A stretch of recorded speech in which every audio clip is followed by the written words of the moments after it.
Hola jóvenes, buenos días. A continuación, el siguiente video que ustedes van a observar es una breve explicación de los temas que han trabajado ustedes de marzo, al menos en las cuestiones de conquista o los primeros rasgos de la conquista, ¿no? Cuál era la alimentación de los españoles y los mesoamericanos, cuáles eran las cuestiones, las similitudes y diferencias en formas de gobierno, las similitudes y diferencias en cuestiones de religión. De manera general, explicación que tiene que ver, repito, con los temas que ustedes ya trabajaron. Por favor, presten atención al video y si hay alguna... Y por favor, tomen anotaciones, eso es importante. Nos vemos a partir del 20 de abril en la plataforma. Van a subirse otros materiales y otras actividades. Hasta luego, chicos, cuídense y recuerden, para sí, para todos. Bueno chicos, continuemos. Como les había dicho, en este video vamos a observar características generales, obviamente, sobre las culturas indígenas y españolas durante el momento en el cual se va a realizar el proceso histórico conocido como la conquista. Es importante que conozcamos cuáles son los diferentes o las diferentes características de esto para poder entender de mejor manera cómo y por qué se llevó a cabo el proceso de conquista, ¿no? Continuemos.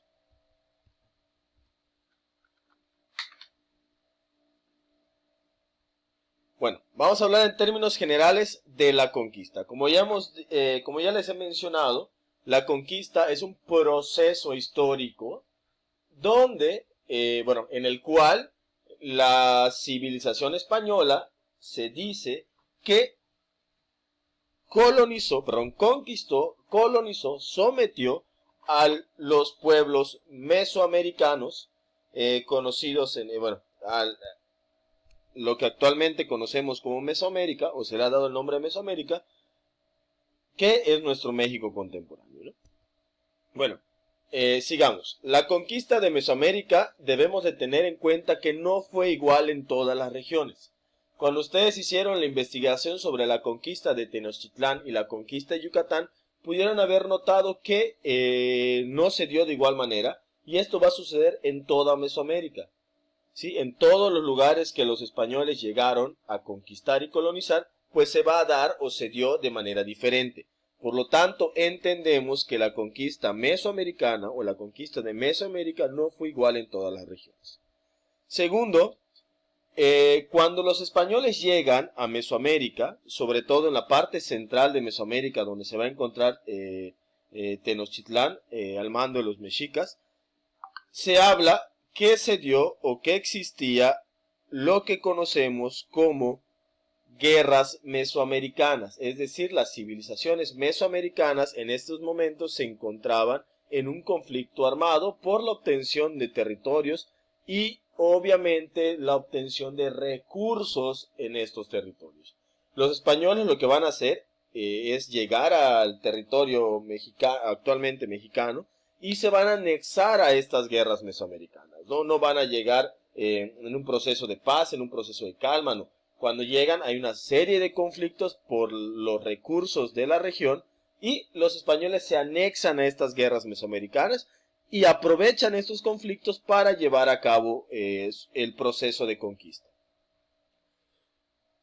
Vamos a entender esta primera parte más porque más adelante vamos a trabajar ya las diferentes regiones. Vamos a centrarnos ahora en Tenochtitlán. Tenochtitlán fue el centro político de los mexicas. Desde ahí ejercieron un dominio militar sobre varias regiones de Mesoamérica y obviamente los españoles se dan cuenta que deben derrotar a los mexicas, que eran el poder central en ese entonces, al menos en la región del centro de Mesoamérica, para que al derrotarlos, obviamente, al derrotar al grupo más fuerte, ellos pudieran lograr concentrar el poder, porque al fin y al cabo derrotaron al grupo más fuerte de Mesoamérica. Continuemos. Antes de seguir hablando de la conquista mesoamericana, debemos de tener en cuenta que existen grandes mitos alrededor del proceso de conquista. La historiografía contemporánea se ha encargado de desmitificar estos mitos debido a que muchas veces la producción literaria que ponía a los españoles como el centro, los grandes guerreros, los grandes héroes, los salvadores, los que nos dieron civilización, pues obviamente correspondía a literatura que venía por parte de las élites conquistadoras, es decir, los mismos españoles o los herederos de los españoles o los criollos que se creían españoles van a ensalzar, por así decirlo, la figura del español para colocarlo como en una posición privilegiada a través de la historia. A continuación vamos a ver una serie de mitos, unos pequeños mitos, nada más para ir entrando en contexto. Primero, la conquista de Tenochtitlán se llevó a cabo no solo por españoles.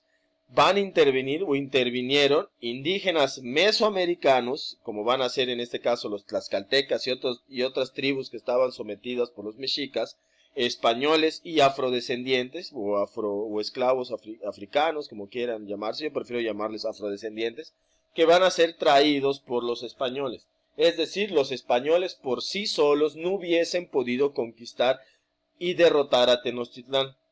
Tuvieron que apoyarse en otros indígenas mesoamericanos y en esclavos afrodescendientes o africanos.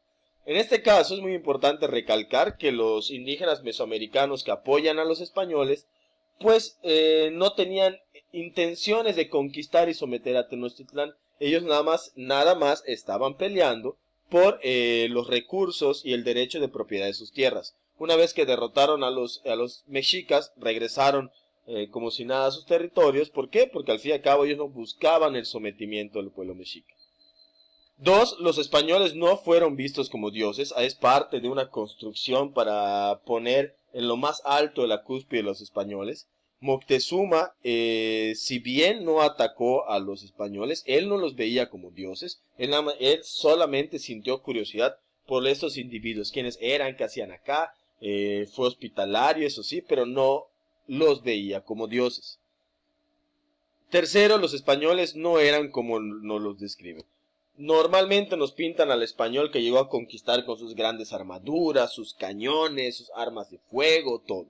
¿Sí? Hasta ahorita la única arma que se ha comprobado que fue eficiente durante la conquista fue la espada de hierro, de acero.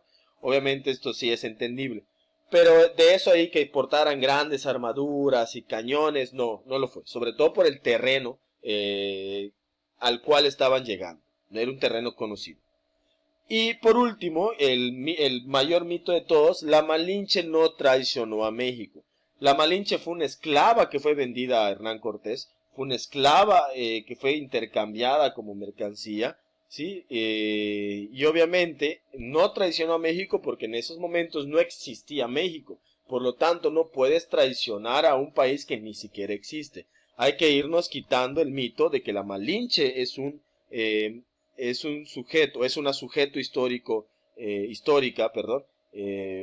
del cual se hable despectivamente, ¿no? La de Tonantzin no fue una traidora, ella fue intercambiada como mercancía, fue regalada a Hernán Cortés, y obviamente no había una nación mexicana a la cual sentirse identificado y prestarle obediencia. Lo que les decía, en la imagen podemos observar aquí al español con su armadura y todo. Imagínense esa armadura atravesando por Veracruz, caminando hasta llegar a lo que es la Ciudad de México. Obviamente todo esto corresponde a generar una imagen grandiosa del español. No eran así de grandiosos, eran unos seres humanos comunes y corrientes. Ustedes ya, les había encargado realizar una investigación, repito. Esto es algo que ustedes ya trabajaron. Como podemos, para recordar de manera un poco breve, recordemos que primeramente, después de la fundación de Cuba en 1515, en 1517 se extiende la expedición de Francisco Hernández de Córdoba, que es el primero en llegar a la zona que actualmente conocemos como México, ¿no? Para 1518 surge una segunda expedición el cual estaba, la tripuló Juan de Grijalva, igual para el reconocimiento de la zona, y no es hasta el 10 de febrero de 1519 donde Hernán Cortés realiza una expedición, ¿no? Donde llega a Cozumel, llega a la zona de Yucatán, o sea, todo este tipo de recorridos que muchos trabajaron de manera puntual y muy bien en su trabajo que se les marcó.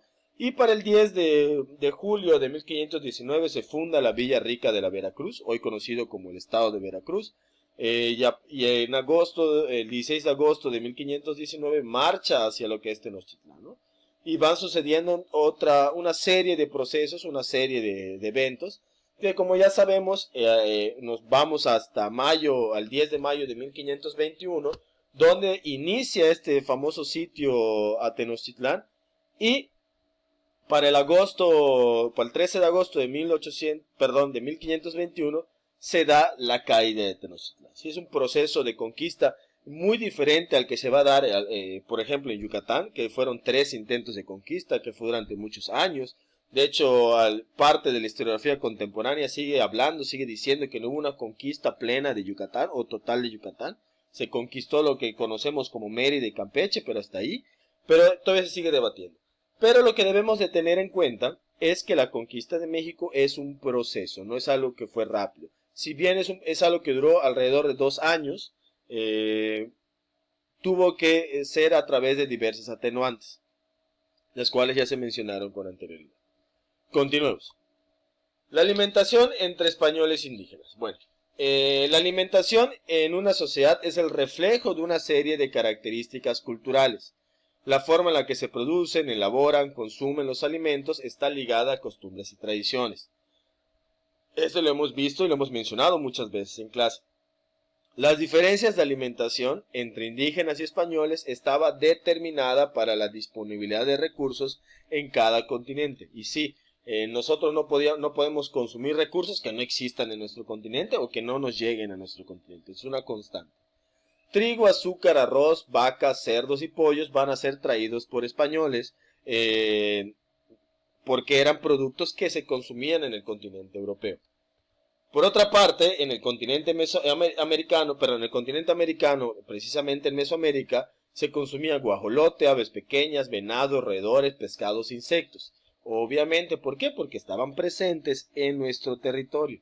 Y los españoles, se sabe, a través de algunos textos encontrados de la época, que se sorprendieron ante la gran variedad de alimentos encontrados en América. Y para una muestra, tenemos que en Mesoamérica encontramos maíz, frijol, pescado, cacao, cacahuate, jitomate, calabaza y nopal, mientras que de Europa, cerdo, vaca, trigo, arroz, azúcar, queso, manteca, café. Al fin y al cabo, estos ingredientes, estos recursos, estos insumos, pues a través del proceso de conquista y colonización, pues se van a anexar a una misma dieta, a una misma gastronomía, que más adelante vamos a estudiar como la gastronomía novohispana, que a la larga va a crear la gastronomía mexicana. Es decir, hay un proceso de mestizaje, de sincretismo, que genera este tipo de mezclas, ¿no? Continuemos. Las formas de gobierno de ambas culturas. Bueno, cada cultura va a tener una forma de gobierno en específico, pero que van a tener ciertas similitudes. A lo que les decía, existían similitudes en las formas de gobierno. La figura máxima de autoridad legitimaba su poder a partir de la religión. Es decir, muchas familias se creían relacionadas con los dioses, tanto en España como en Mesoamérica, y por lo tanto legitimaban, su poder, su parentesco con los dioses, les hacía creer a la población en general que merecían gobernar a los demás, ¿no? Es decir, la religión servía no solo para controlar a la sociedad, sino para imponer figuras de autoridad. También vemos que la existencia de lo conocido como nobleza, que al fin y al cabo entre ambas civilizaciones, la mesoamericana y la española, eran un grupo social privilegiado. ¿Por qué? Porque eran personas igual relacionadas con los dioses o parientes de la familia en el poder, ¿no? Continuemos. Bueno, continuemos. Otra de las similitudes que podemos observar entre indígenas, mesoamericanos y españoles es que muchas veces la religión servía o sirvió para justificar la guerra y el dominio sobre otros pueblos. Al fin y al cabo, el pensamiento religioso era fundamental para ambas para ambas civilizaciones, ¿no? Para las civilizaciones mesoamericanas, así como para la española, la religión pesaba o era fundamental en su día a día. Por lo tanto, como parte de las expresiones culturales de estas civilizaciones, la guerra era una de ellas. También podemos ver que en España el rey heredaba el trono a su primer hijo, normalmente al primer hijo varón. Y en Mesoamérica el sucesor, a diferencia de en España, era electo por un consejo de nobles. Es decir, dentro de todas las familias nobles, prestigiosas de las civilizaciones mesoamericanas, se elegía a un gobernante entre estas. Y obviamente encontramos que tanto los españoles como en Mesoamérica existieron instituciones para la impartición de justicia. Esto es de entenderse porque mientras más grande es una población, más controlada, entre comillas, debe estar. Es decir, deben haber normas de comportamiento vistas como tal vez una civilidad para que los individuos que viven dentro de una sociedad se comporten de ciertas maneras y por lo tanto es necesaria o son necesarias estas instituciones para impartir justicia. También vamos a entender que los mesoamericanos sometían a los pueblos dominados a través del tributo y les permitían conservar sus formas de organización, mientras que los españoles van a imponer su organización política conocida como virreinal, ¿no? Y obviamente más adelante van a incorporar también el tributo a esta nueva forma virreinal de concebir la vida en lo que se va a conocer como Nueva España, que vamos a analizar más adelante. Esto es algo que ya se les había presentado, una pequeña organización social, política, de cómo estaba dividido, cómo se dividió, en este caso, la sociedad azteca. Tenemos en la parte más alta al Tlatoani, que es visto como si fuera un rey, a la nobleza, conocida como Pipiltin, a la gente popular, o es decir, a las personas que no eran nobles, conocida como Macehualtín, y después estaban los grupos de otras culturas que eran conocidos como pochtecas, que básicamente eran como una especie de esclavos. Y posteriormente tenemos a los individuos marginados conocidos como tlacotín, que eran las clases bajas. Mientras tanto que en contraposición vemos la estructura política española, donde en la cima tenemos al rey español, posteriormente el Consejo de Indias, la Casa de Contratación de Sevilla, el virrey, las audiencias, los gobernadores y los ayuntamientos. Esto solamente nombrarlo de manera general, porque más adelante vamos a trabajar con estos temas cuando veamos ya el tema de la Nueva España. Continuemos. La importancia de las diferencias religiosas. Ya para ir terminando con respecto a estos temas, a este repaso, vamos a entender que una de las mayores diferencias culturales entre indígenas españoles será o fue la religión. Primeramente, comprendemos que los mesoamericanos van a tener una religión politeísta. Poli viene de muchos, es decir, muchos dioses, ¿no? Donde obviamente la mayoría de esos dioses van a estar relacionados con cuestiones de la naturaleza. Mientras tanto, que los españoles eran fieles creyentes del catolicismo. Esta religión que fue impuesta en esta zona debido al dominio romano que va a existir y en su momento y posteriormente que va a resistir a la ocupación musulmana que va a tener España, ¿no? Y a esta religión se le va a conocer como catolicismo, perdón, el cual va a ser la religión más fuerte, más poderosa en España. Y obviamente vamos a encontrar que así como habían diferencias en la religión, diferencias de interpretaciones del mundo a través del quehacer religioso, vamos a entender que también hay diferencias entre la concepción de la vida después de la muerte. Mientras que los aztecas veían o creían que existía un lugar conocido como el Mictlán, donde las almas de los fallecidos tenían que recorrer 9 niveles hasta llegar al Mictlán, para los españoles existía el paraíso y el infierno, y eso dependiendo de las acciones que hayas realizado correspondientes a las reglas del catolicismo. Y para ir terminando con esta parte, los españoles como parte fundamental de la conquista vieron o tuvieron que generar una imposición de su religión católica sobre las religiones mesoamericanas. A esta imposición va a conocérsele como proceso de evangelización. Y obviamente que va a corresponder una serie de sucesos históricos un poco catastróficas para las culturas mesoamericanas, ¿no? De nueva cuenta, los vencedores, como se les conoce a los españoles, van a dibujar un proceso de evangelización totalmente pacífico, totalmente necesitado por las culturas indígenas, pero a través de la historiografía contemporánea y moderna nos damos cuenta que esto obviamente fue interpretado de buena manera por los evangelizadores españoles, ¿no? Es decir, el proceso de evangelización mesoamericana no fue pacífico, no fue, ay sí, gracias, vinieron a darnos su religión, no.